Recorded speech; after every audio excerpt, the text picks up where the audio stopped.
Good afternoon, everyone. My name is Ryan Paul Johnson with the Fairfax County Department of Transportation, and I want to welcome you to this meeting to discuss the proposed active transportation and trail network, which was developed as a part of the ActiveFairfax Transportation Plan project.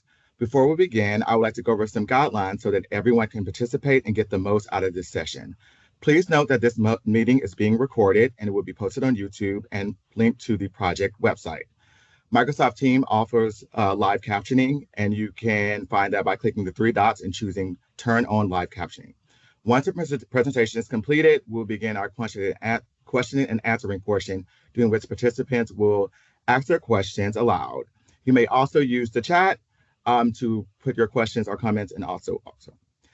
If you have multiple questions, this means that your questions will go in queue, and we will do our justice to make sure that we answer everyone's question in a timely manner.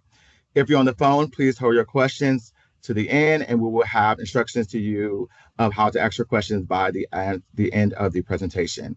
We also encourage you to submit your comments on today's meeting by using online survey, the online feedback form, or phone call. Again, we will address all of those after the presentation. Before we begin, I would like to introduce our ActiveFairfax Transportation Project lead, Nicole Winings. She is an active transportation planner with the Fairfax County Department of Transportation. And then also our presenter, Andrew Sheldon, who is also on the ActiveFairfax Transportation Project team. And he is also an active transportation planner with the Fairfax County Department of Transportation. Andrew? Thank you, RP. Good afternoon, everyone. Thank you for attending the public information meeting on ActiveFairfax Transportation Plan Update. Today is November 19th, 2024. We look forward to hearing your questions and comments at the end of the presentation. Now let's begin. The agenda for today, we're going to discuss the project background and status, update of the planned active transportation and trail networks, active transportation toolkit, and then, like I mentioned, comments and questions at the end. Project background and status. Active transportation includes all forms of non-motorized travel from point A to point B, walking, biking, and rolling. The definition includes electric micromobility, vehicles such as e-scooters, e-bikes, and e-skateboards. The project purpose: to update and streamline Fairfax County's active transportation plans, policies, design best practices and programs to better serve people walking, biking, rolling, and riding. Our current local network guidance includes Trails Plan Map, Bicycle Network Plan Map, Comprehensive Plan. Project status. This project started in 2020. The completed tasks include active transportation need analysis, active transportation demand analysis, active transportation safety analysis. That was all completed in 2020. The initial community engagement was in 2021. The vision, goals, and objectives were completed in 2021. Those include access, connectivity, user safety and comfort, community livability and health, equity and sustainability. Safe Streets for All program recommendations were completed in 2022. Updated bicycle parking guidelines were completed in 2024. Project status continued. Outstanding tasks. Update of the planned active transportation trails network, that's underway. Active transportation toolkit, we'll discuss more on that later. Program recommendations, policy recommendations, implementation recommendations, and then the final report. Expected completion date is the end of fiscal year 2025. In 2021, we had a public engagement, and the community's priorities were the following. As you can see, connectivity really stood out for everyone that completed the survey and the engagement.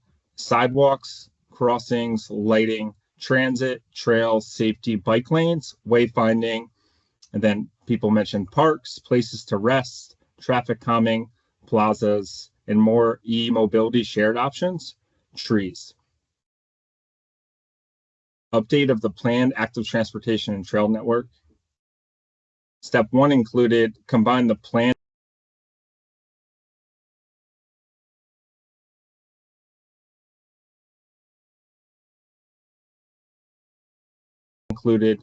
fill the network gaps, review for conflicts, and find alternative routes if possible, coordinate with parkland owners, develop land use space map.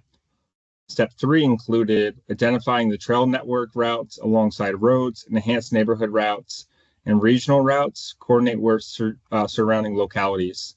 We are here. We're in phase 2 of public engagement. The next steps include revising the draft network, initiate the comprehensive plan amendment, public hearing, comprehensive plan amendment. Continue the comprehensive countywide trail network, no different between the plan and existing routes, site of street not determined, now in all districts, update routes and greater flexibility in facility selection, location of local and regional trails, network purpose for transportation and recreation. The Stream Valley Trail Network, only minor realignments to reflect existing trails and easements where needed. Selection of the bicycle routes on low traffic and low speed streets, updated routes and greater flexibility and facility selection and enhancements. What's new? Design for all ages and abilities, the safe systems approach, designing safer streets to reduce traffic crashes, context sensitive design, one size does not fit all, facility selection guidance, as you see on the left. This is a guidance for planners to use to determine what active transportation facilities would fit best in that environment based on daily volume, the speed limit, the number of lanes, and then the recommendations would be there. Active transportation recommendations for all roads, pedestrian recommendations, complete street recommendations, including street trees and lighting, better connectivity for more daily destinations, including schools and parks. Now we're going to discuss the different types of pedestrian and bicycle facilities. We'll start with the standard sidewalk. Enhanced sidewalk is more room, so people could walk with strollers, possibly maybe walk their bike and walk on that sidewalk. And then pedestrian trail, it's just a trail through a park or a kind of a greenway that's a little bit off the street or away from a parking lot that people could walk or bike. Bicycle facility types, on-street, no vertical separation from traffic, just your typical standard bike lane or a buffered bike lane. Some bicycle facility types separated from the traffic. The options could include on-street one-way cycle track. This would be available on both sides of the street and separated from the sidewalk where pedestrians would be. So this would separate pedestrians and bicyclists. Two-way cycle track, again, separating pedestrians and cyclists. The cycle track would go in both directions, so it would be on one side of the street. Off-street one-way cycle track, again, this would typically be on both sides, separating pedestrians and bicyclists. Then off-street two-way cycle track. Low-stress shared street options, shared street with safety and wayfinding signage, so sharing the road, bicyclists, pedestrians, motorists. Neighborhood greenway, the sidewalk is separated, bicyclists and motorists will share the road, and then pedestrian first street, really designed for pedestrians, lots of trees, lighting. A vehicle could go down, but if they did, they would have to go very slowly. Multi-use trails along roads, multi-use hard surface designed for faster speeds, usually 10 to 12 feet wide. Multi-use hard surface trail designed for slow traffic, typically 8 feet wide, and an urban trail. Multi-use trails through open spaces. Multi-use hard surface trail designed for fast travel speeds, like you'd see on the WNOD. Multi-use hard surface trail designed for slower speeds, maybe through a park. You see there's different options. Multi-use natural surface trail and boardwalk, limited application. This would be good if we need to connect two sides together over a stream or maybe a wetland, but not something that we want to put everywhere. Draft network symbols include, as you can see, the green are the local network routes. Regional network routes are the kind of darker, bigger green dots, as you can see through here. The purple, bigger dots are the regional trail networks, as you can see here. And you could access this online and explore on your own as well. The regional Stream Valley trails. And then the orange are regional urban network route trails or local urban network trails, as you can see highlighted here. Again, we encourage you to explore this on our website to view it in a little bit easier format. Urban network routes. The purpose, designate key active transportation routes within activity centers, which can include, here's the recommendation based on that environment: one-way cycle track with enhanced sidewalks, two-way cycle tracks with enhanced sidewalks, urban trails. Those are some of the options. Trail network routes alongside roads provide comfortable active transportation network connections along key transportation corridors between key destinations and improve access to daily destinations. The options could include multi-surface trails for fast speeds, multi-surface hard trails for slower speeds, and then other options could include a one-way cycle track or a two-way cycle track. Enhanced neighborhood routes. These are low-stress network connections through neighborhoods, network spurs to improve access to neighborhood destinations such as trails, parks, schools, bus stops, houses of worship. Typical facilities would be greenway with sidewalks, on-street bike lane, either standard, buffered, multi-use hard surface trail designed for slow travel speeds, shared street with sidewalks and wayfinding signage. Pedestrian first street could be an option as well. Trail network routes through non-park open space. Purpose, active transportation network connections between neighborhoods and between neighborhoods, daily destinations, provide access to nature, improve access to recreational opportunities. The suggestions could include natural surface trail, multi-use hard surface trail for slow speeds, multi-surface hard surface for fast speeds, boardwalk, as we mentioned before. Stream Valley Trail routes. The purpose is to conserve open space, protected wildlife habitat. These are all treated as sensitive environmental areas and undergo studies before any work is even completed. No, not all Stream Valley Trails routes will include a physical trail for humans, but function as a wildlife corridor only.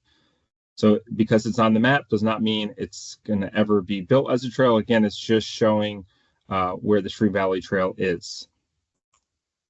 The visionary network. Note, this network is visionary. There are no dedicated funding available for implementation, and projects will be prioritized for funding based on established criteria as funding becomes available.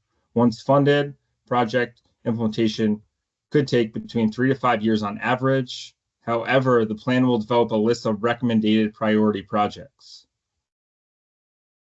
Now, the Active Transportation Toolkit.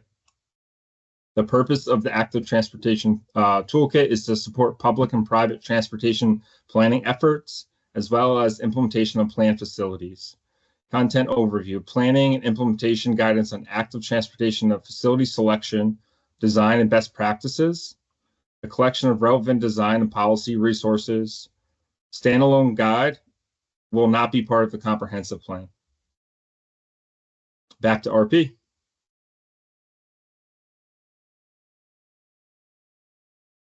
Okay, we are going to go over some ways that you can share your thoughts and give your comments. So there are 3 different ways you can submit your feedback. The first one is to do the brief community survey, and you can find that at https://engage.fairfaxcounty.gov/F8367, or you can leave a comment using our interactive map. And that can be found at the website here, which is www.fairfaxcounty.gov/transportation/bike-walk/ActiveFairfax, or you can give us a call at 703-890-5898 with project code 7268. And you can leave a recorded message there. And we are getting all feedback and comments accepted until December 20th, 2024.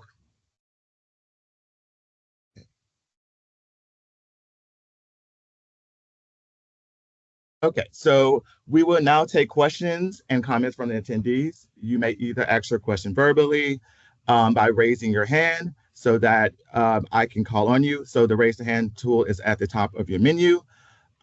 You can please, if you're on the phone, please unmute yourself using, I'm sorry, you can raise your hand using *5, and then you can unmute yourself using *6. And at that time, I will call on you.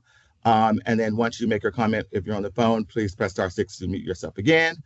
You can also leave a questions or comments within the chat if you would like to also. Okay, I see one hand so far. Okay, Jeff, you can go ahead and unmute yourself and you can ask your question or leave your comment.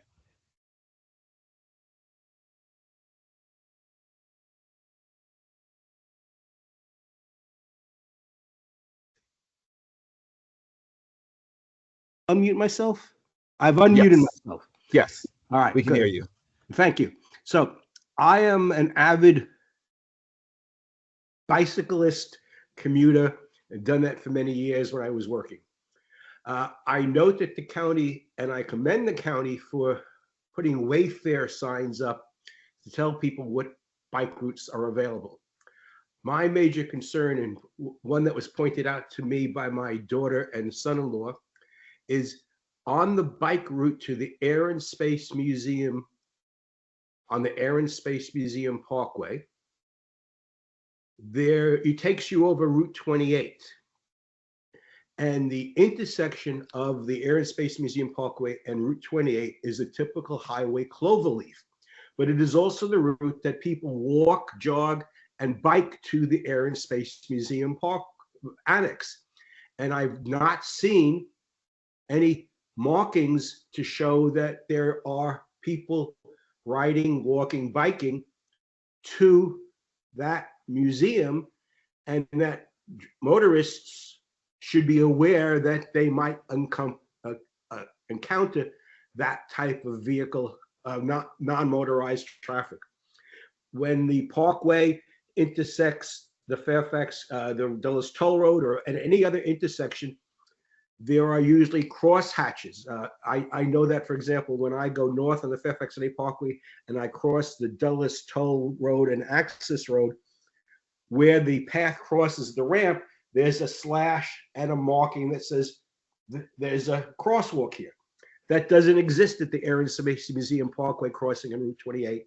And although it's marked as a bike path, there's no marking. So I believe that if you're going to spend the time and effort to Wayfair the method to get to the place, you should give that cautionary information to the motorists to help protect the people who are going in non-motorized methodology.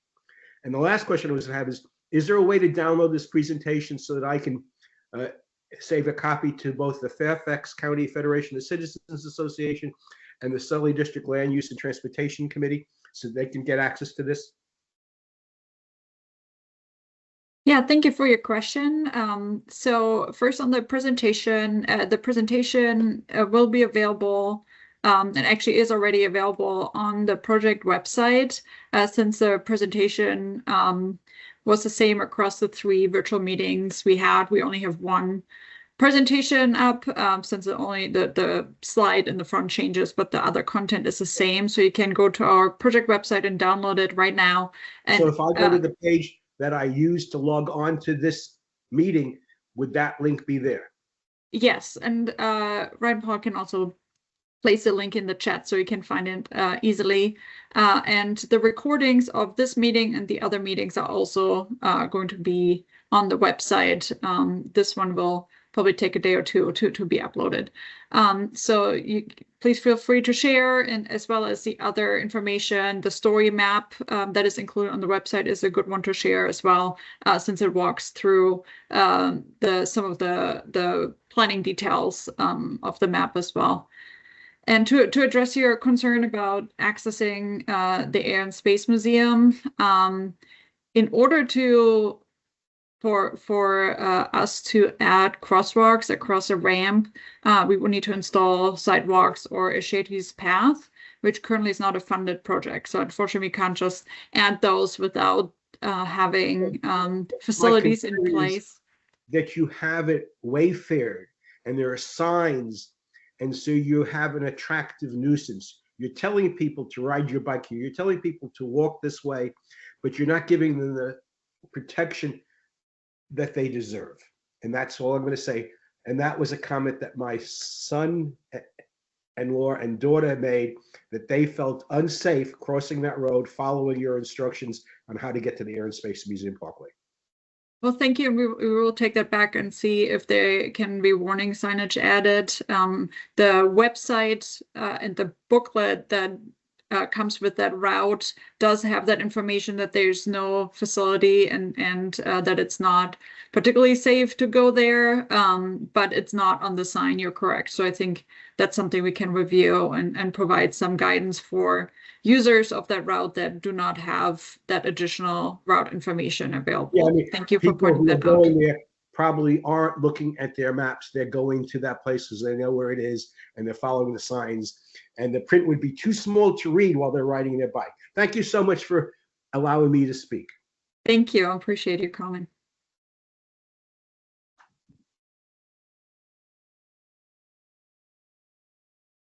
Okay, Albert, I'll go ahead and allow your mic, and you can go ahead and unmute yourself.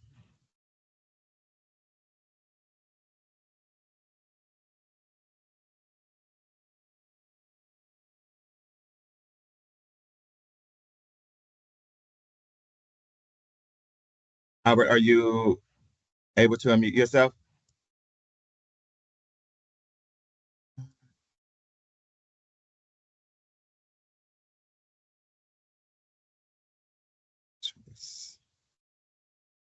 It looks like he's typing, so maybe not. He's not able to submit, put his question. It's not working. Okay. Oh, I think, are you unmuted now, Albert? Oh yeah, it's not working. Okay. Okay, you can submit your question in the chat and we can go from there.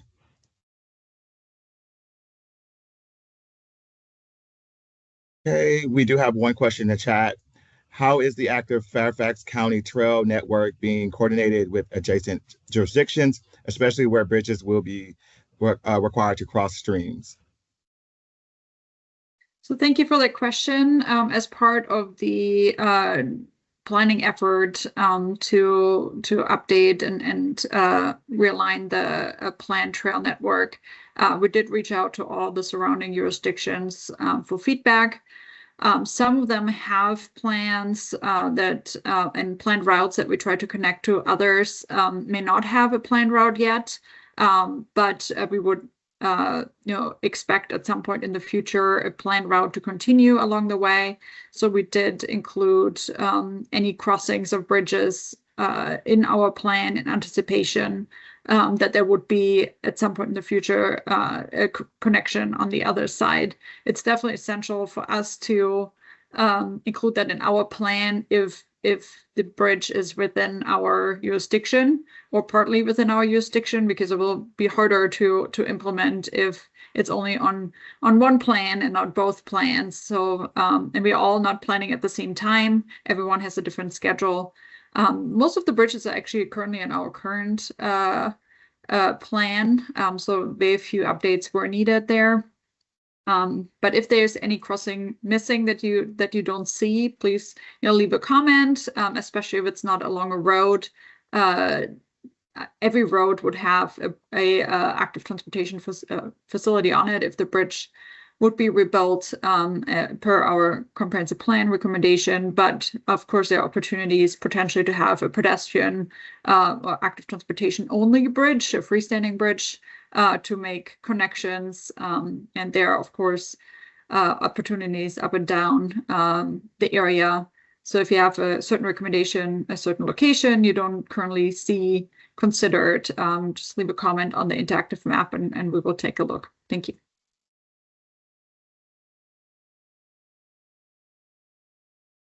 Okay, Albert, if you want to try to unmute yourself again.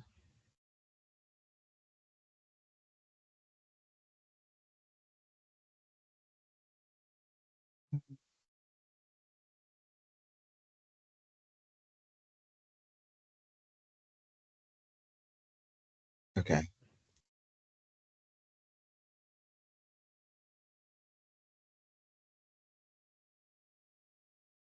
think the Albert, it microphone may seems, not be working. Yeah, it looks seems like he's you are unmuted, but I don't hear unmuted, him. but we can't hear you. So you might want to just go ahead and put your questions in the chat, if that's okay.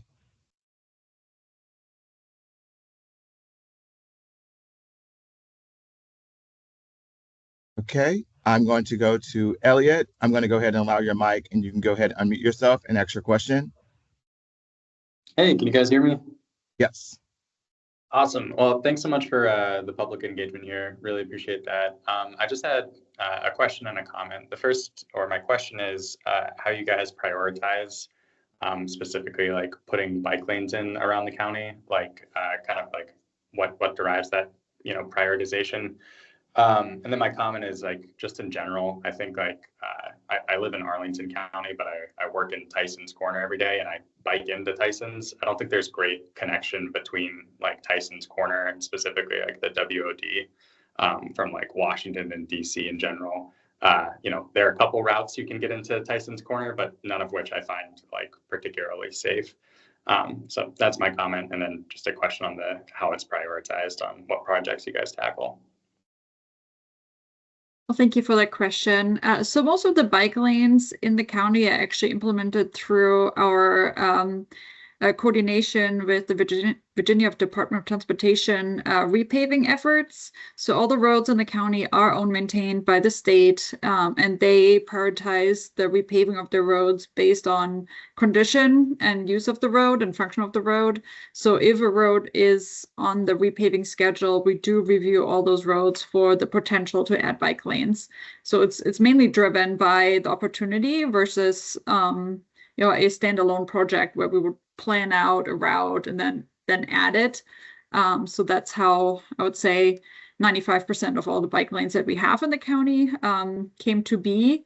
And that's why it takes a couple of years for them to connect as well. And that, in some spaces there, the bike lane drops because the pavement wasn't wide enough to accommodate the bike lane, which we would not do in a capital project where we have the opportunity to widen the road, but in repaving we do not, so we can just restripe the space that we have.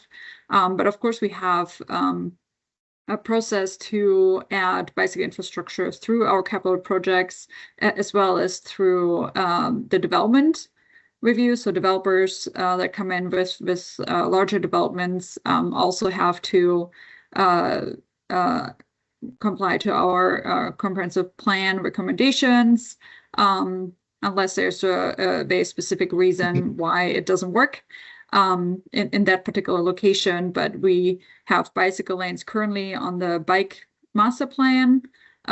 So that's why you see new developments that have just that little segment of bike lane right in front of their development, but it doesn't really connect left and right. And that's how those came to be. And additional development will be needed in order to extend that bike lane. So that was the first question. I'm sorry, what was the second question? Sorry, my second thing was more just a comment of it's pretty hard to get from the WOD, Arlington, or DC into Tyson's Corner. And I guess I'll leave comments on the map. Like that's the best way to do it in terms of like roads that I bike in on. Yeah, you can do that as well. Make sure to check our bicycle map for the county that because there are routes, some of them are not as intuitive and different from how a driver would approach Tyson. So there are some back routes that are mapped out on the bicycle map, and Ryan Paul can maybe add the link to that map to the chat. We have a wayfinding signage project in the works.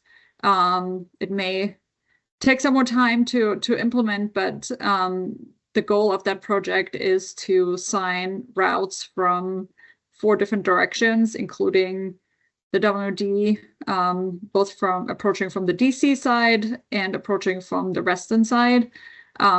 To Tyson's, because the route is there. It's just very, very difficult to find if you don't have a map and don't know the area well. But there are definitely additional improvements needed along some of the major kind of easy thoroughfares like Gallows Road, where we're hoping to improve the active transportation facilities, particularly through development, but also hopefully long-term through capital projects as well to make those final connections. Thank you. Gotcha. Thanks. Thank you. Okay, our next question from the chat from Jim Klein. Please explain how the plan addresses connecting to and within county parkland as a connected network. FCPA planned trails are generally not shown. An example would be a trail network connecting multiple small parks such as Little Hunting Creek in Mount Vernon District. Thank you for the question. So our plan mostly focuses on areas outside of parkland, as well as outside of activity centers. All of those areas have their own master plans, so we're not duplicating any efforts here, and just focus on getting those connections and those the areas outside of the planned areas connected to each other, to neighborhoods, but also create a comprehensive regional network. So in order to do that, when we went through the planning efforts to determine where routes should be shown on the map, we did consider all the existing park trails and planned park trails, as well as all the planned facilities within the activity centers, and made sure to make those connections. So if you actually look at the draft plan map, and I would ask Ryan Paul again to add that to the chat, the PDF of the plan, it actually shows the existing park trails on that map, as well as the park entrances are highlighted in red. And it was definitely one of the major, focus areas of this effort to increase access to parks. So you will see the connectivity there throughout the county. However, if there is no park trail, so it's a park that has no trails in it, there was nothing for us to connect to. So it's up to the park authority, once they're developing a plan for that area to add a trail to the park, then we would need to coordinate to update how to approach those entrances to that park. But if it's not existing right now, we were not able to plan to that. That would be a separate effort, and we would need to amend our map throughout this process. So this is not a static map. There are changes to activity center plans and all the other master plans that are kind of that we are surrounding with our network. And we need to make sure that if new connections are created through those planning efforts, that it's reflected in our plan and will require in an official comprehensive plan amendment process. Thank you. Okay. Question in the chat by Albert Mayer. If approved, how much does it cost to build a sidewalk per foot, 100 feet, 800 feet, etc.? So the general ballpark of a sidewalk or trail, they actually don't really differ too much in the cost, is about 10 to 15 million a mile. So someone would like to calculate how much that is in foot, but that's kind of what we work with. It's fairly expensive because of the cost of labor, the cost of materials, but also it's basically like building a little road without having the benefit of the scale. So it requires grading, it requires utility relocation, it requires right-of-way. First of all, the right-of-way impacts need to be surveyed first, and then to determine where the area, the private properties are. Then if any sliver of private property is needed in order to implement the project, there needs to be a whole process that can take quite over a year to purchase that right away. And it's a very expensive county to live in, and it's a very expensive county to purchase right away in. So a lot of the cost comes from that as well. So there are multiple factors that influence the cost of our facilities, but we built them as cheaply as we can, but it's still a significant investment. And unfortunately, the prices are just going up. We don't expect them to come down anytime soon.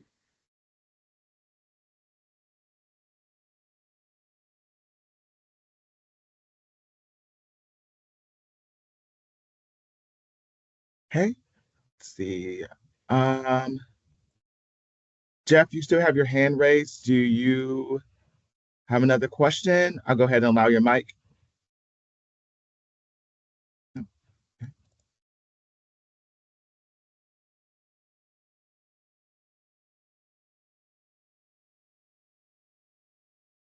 Albert, I see that you still have your hand raised also. You still have the opportunity to unmute yourself, or you can go ahead and continue to ask questions in the chat if you're doing so. I believe that you are. If anyone else have any questions, please raise your hand. And if you are on the phone, you can press *5 to raise your hand, and then I will call on you, and you can press *6 to unmute yourself.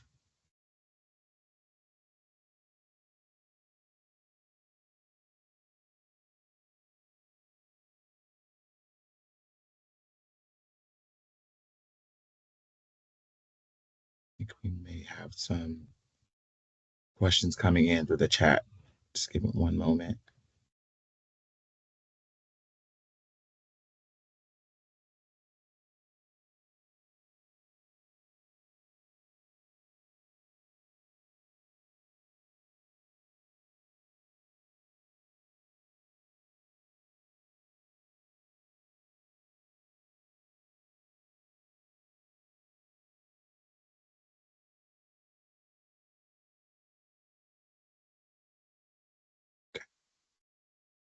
I think you may be asking for GIS. Is it possible to have your maps available? And yeah. That's an autocorrect. Yeah, I'm unsure. Just give him a second.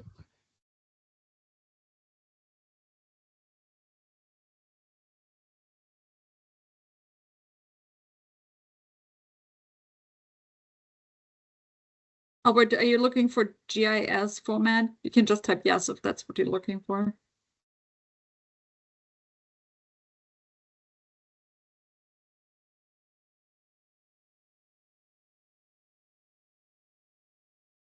Oh, is it possible to have maps available at supervisor offices?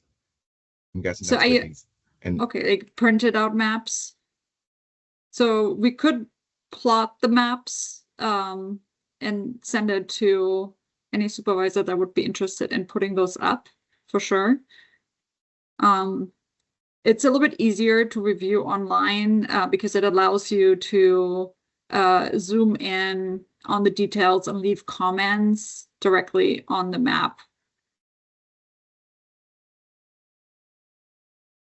And if you would like a paper copy, we're happy to send it to you if you reach out to us separately and provide your address.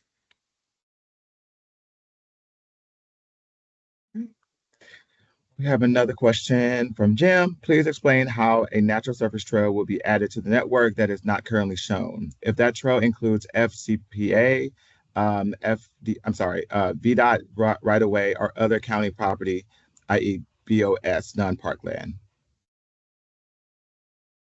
So the currently planned network would need to be amended.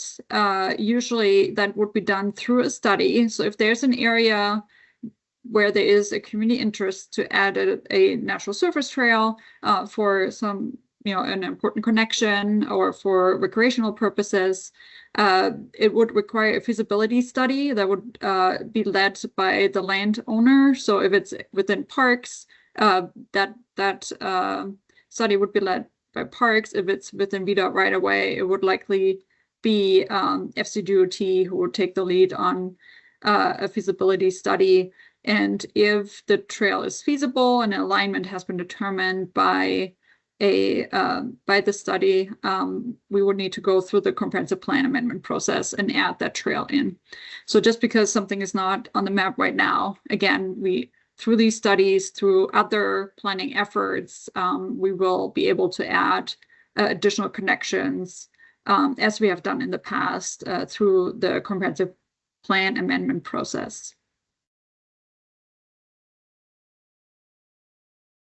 So Albert, I see your question. If you zoom in, it distorts the trails. The best place to zoom in is the interactive map. So the interactive map allows you to zoom in and read, for example, the names of the surrounding roads. You can change the background, so you can see, you can have a different base map that shows information that you're looking for, including topography or parcel location. So there are different maps that are provided within the interactive map that would allow you to look at additional information in the area. And thank you, Ryan Paul. He added the link to that interactive map to the chat as well.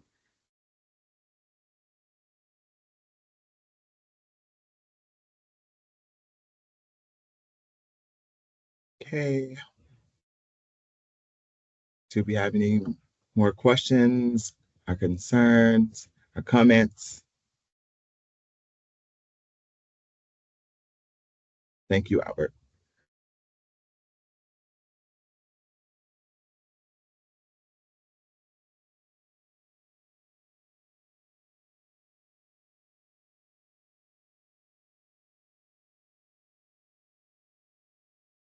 No?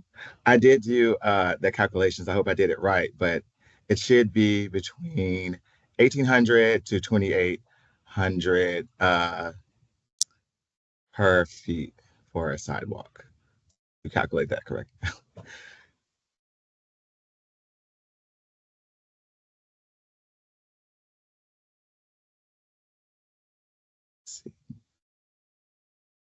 I am not seeing any more hand raised or any more questions in the chat.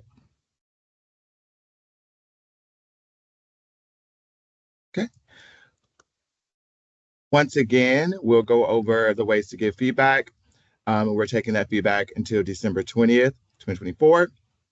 So you can fill out a community survey at that website, which is https://engage.fairfaxcounty.gov/F8367. Or you can leave a comment on our interactive map, which is great. You can zoom in and see topography like Nicole was saying earlier. And that's found at www.fairfaxcounty.gov/transportation/bike-walk/ActiveFairfax, or you can give us a call at 703-890-5898 with the project code 7268. You can leave a recorded message there.